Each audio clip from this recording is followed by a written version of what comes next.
ایک علمی مسئلہ ہے، میں اس لیے اس بھرے جلسے میں وہ بیان کر رہا ہوں کہ میں یہ چاہتا ہوں کہ اب آپ کی اپنی زبانیں بھی کھلیں، آپ لوگوں سے بات کریں، آپ علماء دین سے پوچھیں یہ چیزیں حقیقت ہیں یا نہیں، اگر ہیں تو اب تک کیوں چھپا کر رکھی گئی، کیوں ملوکیت کے اسلام ہی کا پرچار آج تک ہوتا رہا ہے۔ حضرت عمر فاروق کا ایک اجتہاد تھا، جو ملک مسلمانوں نے بزور شمشیر فتح کیے اس کی زمینیں کسی کی انفرادی ملکیت نہیں، مسلمانوں کی اجتماعی ملکیت، یہ مسلمانوں کے لیے وقف، مسلمان نہ صرف اس وقت کے مسلمان، آنے والے مسلمانوں کے لیے بھی وقف، ان کی بہبود، مجموعی بہبود کے لیے خرچ ہوگا۔ اس پر جو لوگ کام کریں گے وہ خراج دیں گے، چاہے مسلمان ہو چاہے غیر مسلم ہو۔ خراجی زمین قیامت تک خراجی رہے گی، چاہے بعد میں کہیں ہماری بدقسمتی سے، شامت اعمال سے کوئی غیر مسلم حکمران آ جائے، پھر اگر آزادی حاصل کی جائے، سٹیٹس نہیں بدلے گا زمینوں کا، ونس خراجی آلویز خراجی۔ یہ ذرا سمجھ لیجیے علمی بات کیا ہے۔ قرآن حکیم میں ایک حکم ہے انفال کا، مال غنیمت کا، یہ سورہ انفال میں ہے، 10ویں پارے کی پہلی آیت ہے، اور دوسرا حکم ہے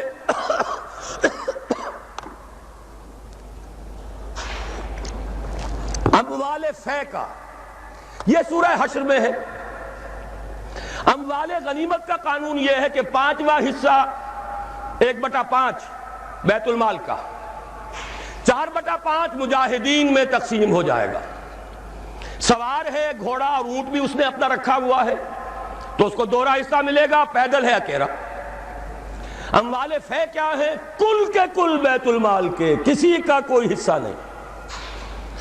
عام خیال یہ تھا کہ یہ زمینیں جو فتح ہو رہی ہیں، عراق فتح ہو گیا، شام فتح ہو گیا، ایران فتح ہو گیا، مصر فتح ہو گیا، تصور تو کیجئے، the fertile crescent of the middle east, سارا کا سارا فتح، چند سالوں کے اندر اندر چند ہزار صحابہ تھے جنہوں نے ان سارے علاقوں کو فتح کر لیا۔ اب انہوں نے مطالبہ کیا کہ جناب یہ مال غنیمت ہے، ہم نے جنگ کر کے فتح کیا، لہذا یہ زمینیں تقسیم کر دیجئے، 5واں حصہ رکھ لیجئے بیت المال کا۔ حضرت عمر نے فرمایا اگر میں نے یہ زمینیں اور یہ رقمیں تمہیں تقسیم کر دیے تو بعد کے آنے والے مسلمانوں کو کیا ملے گا؟ واقعہ یہ ہے کہ تاریخ انسانی کا بدترین جاگیردارانہ نظام قائم ہو جاتا اگر حضرت عمر یہ فیصلہ نہ کرتے۔ وہ عمر فاروق کان رائے موافقا بالکتاب والسنہ، کتاب اور وحی کے مطابق ان کی رائے، بلکہ میں کہتا ہوں وہی ان کی رائے کے مطابق نازل ہوئی۔ وہ عمر بن الخطاب جن کے بارے میں حضور نے فرمایا کہ لو کان بعدی نبی لکان عمر، میرے بعد کوئی نبی ہوتا تو عمر ہوتے، یہ ان کا اجتہاد ہے، اور یہ اجتہاد کسی مولوی کا نہیں، امیر المومنین کا ہے۔ جبکہ پوری ملت اسلامی ایک حکومت، ایک نظام، مذہب اور سیاست میں کوئی تفرقہ نہیں، وہی خطیب ہے مسجد نبوی کا اور وہی امیر ہے وہ حکومت کا، سربراہ ہے حکومت کا، اس کا اجماع اور خلافت راشدہ کا یہ اجماع، یہ تو گویا کہ ہمیشہ کے لیے اٹل قانون ہے۔ اس کے اوپر اس اجتہاد پر عمل کیجئے۔ زرعی زمین کی 2 قسمیں ہماری شریعت میں ہیں۔ جو مسلمان لڑے بھڑے بغیر ایمان لے آئے ان کی زمینیں ان کی ملکیت ہیں، جیسے مدینہ کے مسلمان، وہ تو لڑے نہیں، انہوں نے تو خود حضور کو لے کر اور ان کو دعوت دے کر وہ مدینہ تشریف لے کر آئے ہیں، لہذا ان کی زمینیں ان کی ملکیت نہیں، ان سے عشر لیا گیا، یہ عشری زمینیں کہلاتی ہیں۔ جو زمینیں فتح ہوئی، جو ملک، یہ عشری نہیں، خراجی ہیں، یہاں پر وہ ملکیت رہیں گی بیت المال کی، مسلمانوں کی اجتماعی ملکیت، وقف علی المسلمین۔ البتہ جو کام کرے مسلمان ہو، کاشتکار، مجوسی ہو، عیسائی ہو، وہ خراج دیں گے براہ راست بیت المال کو۔ پاکستان کا یہ سارا علاقہ مسلمانوں نے بزور شمشیر فتح کیا تھا، یہ کسی کے باپ کی جاگیر نہیں ہے۔ وہ جاگیر چاہے کبھی رنجیت سنگھ نے دی ہو، چاہے وہ انگریزوں نے دی ہو، چاہے اس سے پہلے کہ وہ سلاطین مغلیہ نے دی ہو، جن میں سے سوائے ایک اورنگزیب عالمگیر کے باقی سب کا جو رویہ تھا وہ سب کو معلوم ہے کہ کیا تھا۔ اکبر اعظم نے تو یہاں سے دین محمدی کا جنازہ نکالنے کے لیے ایڑی چوٹی کا زور لگا دیا تھا۔ صلی اللہ علیہ وسلم. نیا دین الہی رائج کیا تھا وہ اکبر اعظم علیہ ما علیہ. ان کی دی ہوئی جاگیریں اور وہ مقدس ہو جائیں گی. انگریز کی دی ہوئی جاگیریں اور وہ مقدس ہو جائیں گی. رنجیت سنگھ کی دی ہوئی جاگیریں وہ مقدس ہو جائیں گی. معاذ اللہ. یہ تمام زمینیں بیت المال کی ہیں. وقف للمسلمین، ان سے خراج جائے گا براہ راست بیت المال میں. آدھی یا اس سے بھی زائد یا اس سے کم جو پوری پیداوار کا جائے گا وہاں. اتنا ریونیو جمع ہوگا، اتنا ریونیو جمع ہوگا کہ بہت سے لعنتی ٹیکسوں سے نجات مل جائے گی، جن میں سب سے بڑا لعنتی ٹیکس جو ہے انکم ٹیکس ہے. عام کاروباری آدمی یا تو ہمہ وقت کلرک رکھے، اکاؤنٹنٹ رکھے، اور پھر اسے بازار سے بھی نہیں ملتی رسید، وہ سامان لے کر آتا ہے رسید نہیں دیتے. اب وہ جاتا ہے انکم ٹیکس افسر کے سامنے بھیگی بلی بنا کھڑا ہوا ہے. جھوٹ بولے، جھوٹ حلفیہ بیان دے، رشوت دے، اکاؤنٹنٹس کو دے، انکم ٹیکس آفیسر کو دے، چھوٹ جائے گا، جان بچ جائے گی. اور اگر جھوٹ نہیں بولے گا اپنی بساط الٹ دے. لہذا تقریباً سب کے سب جھوٹے ہو گئے، جھوٹے حلف دیتے ہیں. جب جھوٹا حلف انسان نے دے دیا ایک معاملے میں تو یوں سمجھئے کہ کارک کھل گیا بوتل کا، اب تو جھوٹ ہی ہوگا، اسی کا راج ہوگا. یہ سب سے بڑا ملعون ٹیکس ہے کہ جس نے ہمارے ہاں صداقت کا، دیانت کا، امانت کا جنازہ نکال دیا. اور یہ سب کچھ کیوں؟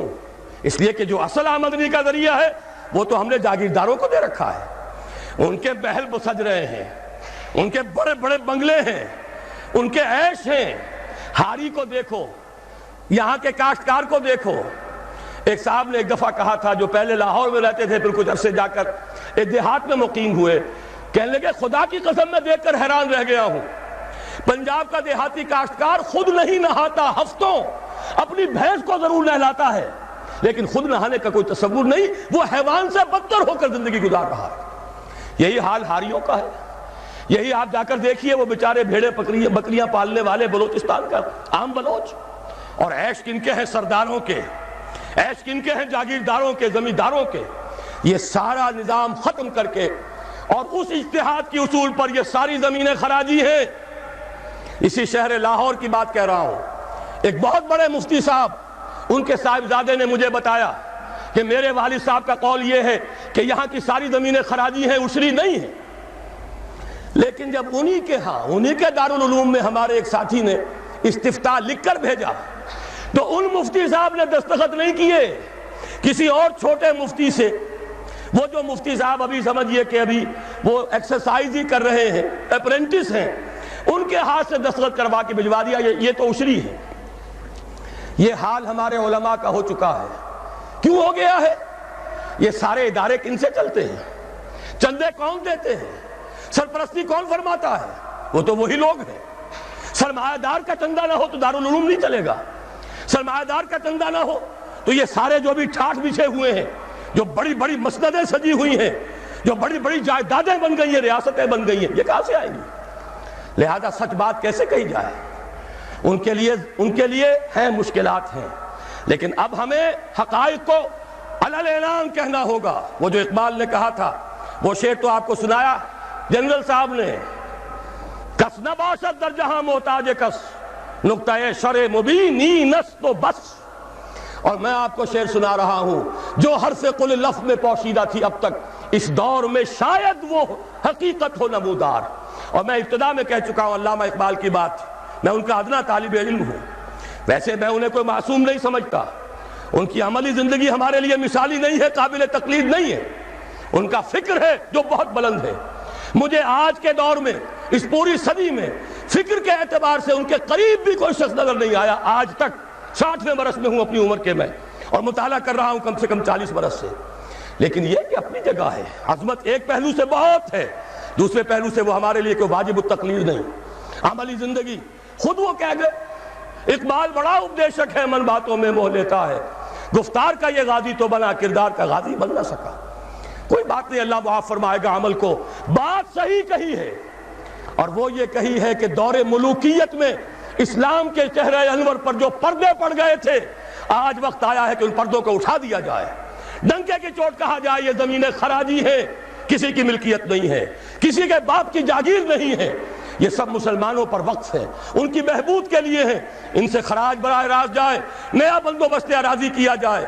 جو پہلے کام کر رہے ہیں ان کا حق فائق ہے، الفضل للمتقدم پہلے موجود ہیں جو کام کر رہے ہیں، ورکیبل یونٹ بنا دیا جائے۔ اور یہ وہ بات ہے، سن 82 میں میں نے صرف 2 مہینے کی خطا کی تھی، ضیاء الحق صاحب کی شورا میں 2 اجلاس اٹینڈ کیے تھے اور ڈنکے کی چوٹ کہا تھا کہ خدا کے لیے ایک کمیشن بٹھائیے، جید علماء بھی ہوں اس میں۔ جب وہ دیکھیں گے کہ موقع ہے سچ بات کہنے کا تو بہت سے حضرات انشاءاللہ تعالی حق بیان کریں گے، لیکن یہ کہ ان کو موقع دیجئے، تحفظ دیجئے، اور یہ کہ بندوبست اراضی کے ماہرین کو بٹھائیے، زمین کا ایک نیا بندوبست ہو جو اس ملک کے لیے مفید ہو، جو عوام کی بہبود میں ہو، جس سے عدل و انصاف کے تقاضے پورے ہو جائیں، اور سارا ریونیو بیت المال کو، خزانے کو، اس لیے کہ خراج کی رقم ہر مصرف میں آ سکتی ہے، دفاعی مصرف میں آ سکتی ہے، انتظامی مصرفوں میں آ سکتی ہے، جبکہ عشر اور زکوٰۃ صرف مسلمانوں کی بہبود پر خرچ ہو سکتا ہے۔ لیکن خراج کا معاملہ یہ ہے کہ بہت سی چیزیں جس کے لیے ہمیں ٹیکسیشن کا سہارا لینا پڑتا ہے، وہ سب کے سب بھی ہم اس خراج کی رقم سے پورا کر سکیں گے۔ بہرحال یہ بڑا مشکل کام ہے، اس مشکل ہی کے لیے دعوت دینے کے لیے آپ کی خدمت میں حاضری ہوئی۔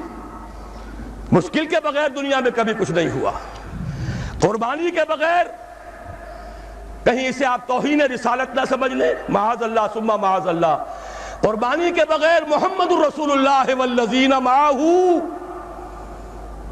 اگر کسی کو حق پہنچتا تھا کہ انہیں کوئی تکلیف نہ پہنچتی اور انقلاب آ جاتا تو وہ محمد تھے صلی اللہ علیہ وسلم، وہ حقدار محبوب رب العالمین سید الاولین والآخرین، ان کو حق پہنچ سکتا تھا۔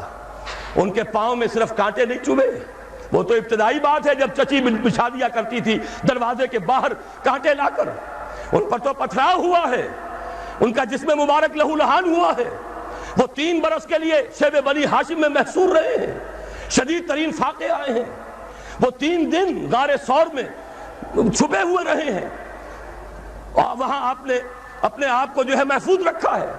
پھر کیا نہیں ہوا؟ جنگ بدر میں طویل ترین سجدہ کیا، اے اللہ کل جو مارکا ہونے والا ہے، اگر کہیں یہ 313 میرے 15 برس کی کمائی اگر کہیں یہ کل ختم ہو گئی تو پھر قیامت تک تیرا نام لینے والا کوئی نہ ہوگا۔ حضرت ابوبکر تھے جو جھونپڑی کے باہر پہرا دے رہے تھے ننگی تلوار کے ساتھ، انہوں نے عرض کیا حسبک حسبک حضور بس کیجئے بس کیجئے۔ پھر کیا غزوہ احد میں دندان مبارک شہید نہیں ہوئے؟ کیا 70 صحابہ شہید نہیں ہوئے؟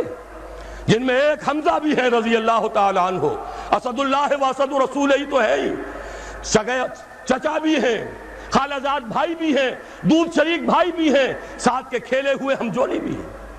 ان کی لاش آئی ہے، ناک کٹی ہوئی، کان کٹے ہوئے، پیٹ چاک کر کے کلیجہ چبا ہوا۔ اس کے بغیر انقلاب نہیں آیا تھا، اس کے بغیر نظام نہیں بدلتا۔ یہاں تو زرعی ٹیکس کوئی لگنے نہیں دیتا، مرکز سے ذرا سی کوئی پالیسی مجھے تو نہیں معلوم کہ کیا آئی ہوگی، مجھے کوئی توقع ہی نہیں کہ وہاں سے کوئی خیر بھی آ سکتا ہے، لیکن یہ کہ کوئی ایسی تھی کہ وہ نازک مزاج شاہاں، ان کے لیے تو وہ بھی ناقابل برداشت ہو گئی۔ وہی آئی جی آئی کی حکومت مرکز میں، وہی آئی جی آئی کی حکومت یہاں، اور اس نے اس کے خلاف قرارداد پاس کر دی، اس لیے کہ ٹیکس نہیں دے سکتا، زمیندار نہیں، بیچارہ ایک تنخواہ دار ملازم 3000 4000 روپیہ جو آج کل کچھ بھی نہیں ہے، وہ تنخواہ لے رہا ہے، ایٹ سورس اس کا انکم ٹیکس کٹ جائے گا، انکم ٹیکس کٹے بغیر تنخواہ نہیں ملے گی۔ لیکن یہ کہ ان کے لیے کوئی ٹیکس نہیں ہے، جو ٹیکس دینے کو تیار نہیں، جن پر ٹیکس نہ نواز شریف صاحب لگا سکتے ہیں، نہ بے نظیر لگا سکی، نہ بے نظیر کا باپ لگا سکا، نہ نواز شریف صاحب کے جو سرپرست تھے وہ لگا سکے۔ ظاہر بات ہے کہ اس کے لیے تو جب تک جانی قربانی نہیں دی جائے گی، جب تک کہ ہزاروں لوگ اپنے خون کا نذرانہ دینے کو تیار نہیں ہوں گے، یہ ظلم کی رات ختم نہیں ہوگی۔